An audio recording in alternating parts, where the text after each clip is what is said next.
मनाली के जंगल का रहस्य।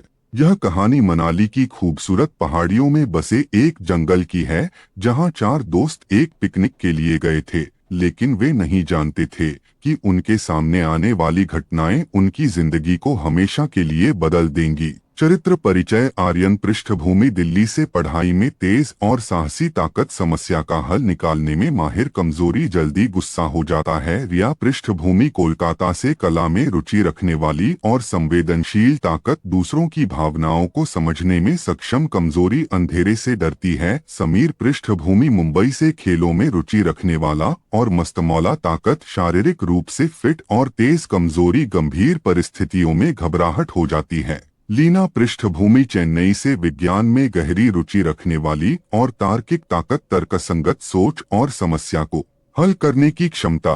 कमजोरी अज्ञात चीजों से डर। कहानी।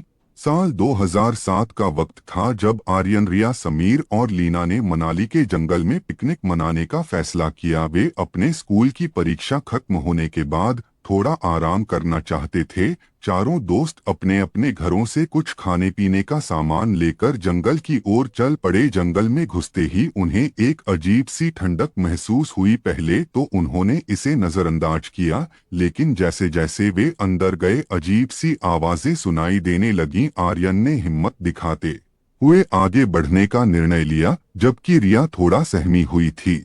कुछ दूर जाने के बाद उन्हें एक पुरानी और वीरान कुटिया दिखाई दी। लीना की वैज्ञानिक जिज्ञासा जाग उठी और उसने कुटिया को नजदीक से देखने की बात कही। समीर को यह विचार पसंद नहीं आया, लेकिन बाकी दोस्तों ने उसे मना लिया। कुटिया के अंदर घुसते ही उन्हें वहां अजीब सी चीजें दिखाई दीं। पुरानी किताबें, अजीब चित्र और दीवारों पर खून के धब्बे। रिया का डर बढ़ने लगा, लेकिन आर्यन ने उसे संभाल लिया।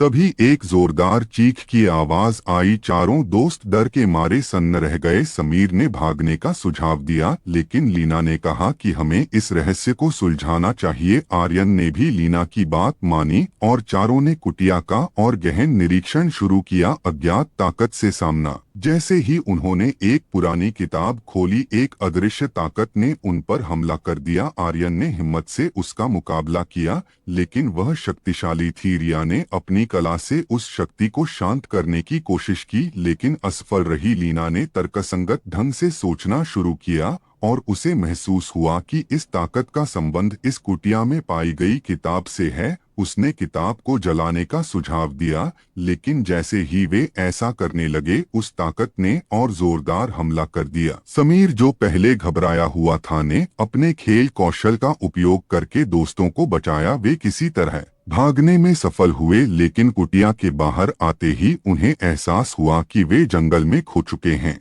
घना अंधेरा होने लगा था और चारों दोस्त रास्ता खोजने में लगे हुए थे। तभी उन्हें फिर से वही चीख सुनाई दी। इस बार चीख और भी पास से आ रही थी। आर्यन ने दोस्तों से कहा कि हमें एकजुट रहना होगा। जैसे ही वे जंगल के बाहर निकलने के करीब पहुंचे, अचानक चारों के सामने वही अदृश्य ताकत प्रकट हो गई।